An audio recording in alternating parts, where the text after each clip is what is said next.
بسم اللہ الرحمن الرحیم۔ معزز سامعین، السلام علیکم ورحمۃ اللہ وبرکاتہ۔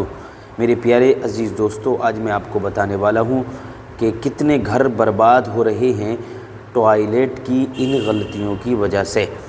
دیکھیے، ٹوائلٹ جس کو بولتے ہیں، بیت الخلا جس کو بولتے ہیں، اور عام بھاشا میں گاؤں دیہات میں اس کو لیٹرین بھی بولتے ہیں۔ تو دیکھیے، بیت الخلا کی ان غلطیوں کی وجہ سے، ٹوائلٹ کی ان غلطیوں کی وجہ سے بہت سارے گھر برباد ہو رہے ہیں۔ کیوں برباد ہو رہے ہیں؟ کیوں ان کے گھر میں غریبی اور پریشانی آ رہی ہے؟ کیا وجہ ہے؟ وہ کس طریقے سے بیت الخلا میں جاتے ہیں؟ کون سا طریقہ جانے کا ہے اور کون سا جانے کا نہیں ہے؟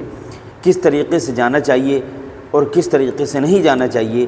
اور دعا کون سی پڑھنا چاہیے؟ پہلے کون سا قدم رکھنا چاہیے؟ یہ ساری چیزیں ہم آپ کے سامنے رکھنے والے ہیں۔ آپ ہماری اس ویڈیو کو بڑے دھیان اور بڑی توجہ سے سنیں۔ دیکھیے میرے بھائیوں، سب سے پہلے میں آپ کو بتا دوں کہ دعا پڑھے بغیر ٹوائلٹ میں داخل ہونا، اس سے بھی گھر میں بربادی ہوتی ہے۔ دعا آپ نے نہیں پڑھی اور آپ ٹوائلٹ میں چلے گئے۔ سب سے پہلے تو آپ کو یہ خیال کرنا ہے کہ جب آپ ٹوائلٹ میں جائیں گے اور قدم رکھیں گے تو ٹوائلٹ میں جاتے وقت آپ بایاں قدم رکھیں گے۔ بایاں قدم رکھیں گے پہلے، پھر بایاں قدم رکھیں گے، پھر دایاں قدم رکھیں گے۔ پہلے بایاں پھر داہنا، اور نکلتے وقت پہلے دائنا قدم نکالیں گے، پھر بایاں نکالیں گے۔ سمجھے میرے پیارے عزیز ساتھیوں؟ تو اب میں آپ کو بتاتا ہوں، 7 غلطیاں بتاؤں گا، 7۔ سب سے پہلی غلطی یہ ہے جس کی وجہ سے گھر برباد ہوتا ہے، غریبی آتی ہے۔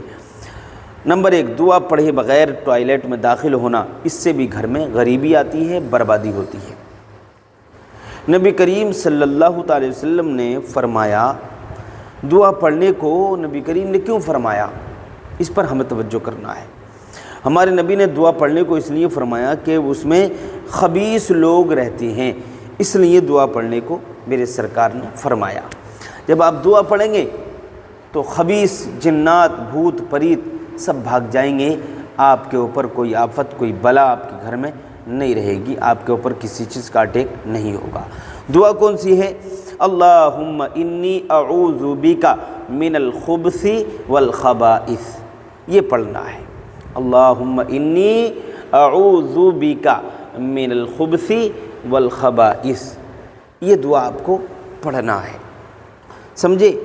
نمبر 2، سر ڈھانک کر ٹوائلٹ میں جانا۔ اگر نہیں ڈھانکا تو نسیان کی بیماری ہو سکتی ہے، یعنی بھولنے کی بیماری آپ کو لگ سکتی ہے۔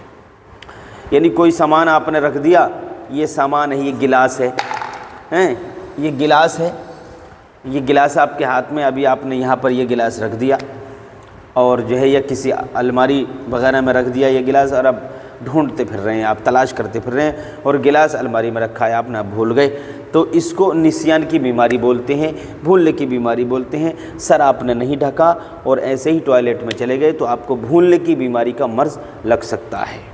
نمبر 3، قبلے کی طرف منہ کر کے نہ بیٹھیں، اس لیے کہ گناہ ہے اور بے ادبی ہے، بے ادبی کی وجہ سے، سمجھے؟ ٹوائلٹ میں جب جائیں تو قبلے کی طرف منہ نہیں کرنا ہے، اس کی اجازت نہیں ہے، یہ منع ہے اور گناہ کا کام ہے، اس لیے کہ خانہ کعبہ کی بے ادبی ہے، اور بے ادبی کرنا گناہ ہے، سمجھے؟ اور یہ 3 باتیں ہو گئیں۔ نمبر 4، اطمینان سے فارغ ہوں۔ آپ جائیں ٹوائلٹ میں تو اطمینان سے فارغ ہو جائیں، آپ آرام سے، سکون سے، زور نہ لگائیں۔ زور لگائیں گے تو آپ کا جو اندر کی مشینری ہے اس پر زور پڑے گا اور خرابی پیدا ہونے کا خطرہ ہو جائے گا۔ زور نہ لگائیں، آپ بالکل آرام سے، مطمئن ہو کر، اطمینان کے ساتھ فارغ ہوں، اور جو ہے زور لگائیں گے تو آپ کی جو قوت با ہے، قوت نفس ہے، مردانہ طاقت ہے، وہ کمزور ہو جائے گی۔ نمبر 5، غسل خانے میں پیشاب کرنا کھڑے ہو کر کرنا مکروہ ہے مگر مجبوری میں۔ دیکھیے، غسل خانے میں پیشاب کرنے سے بھی گھر میں غریبی آتی ہے، اور کھڑے ہو کر پیشاب کرنے سے بھی گھر میں غریبی آتی ہے، اور پریشانی آتی ہے اور عذاب قبر کا بھی سامنا کرنا پڑے گا۔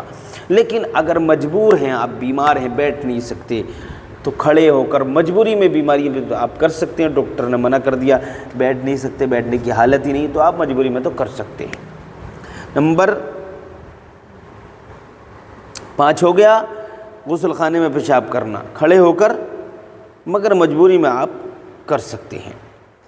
نمبر 6 ٹوائلٹ سے نکلتے وقت دعا نہ پڑھنا، ٹوائلٹ سے نکلتے وقت دعا نہ پڑھنا، اس سے بھی گھر میں غریبی آتی ہے، پریشانی آتی ہے، سمجھے؟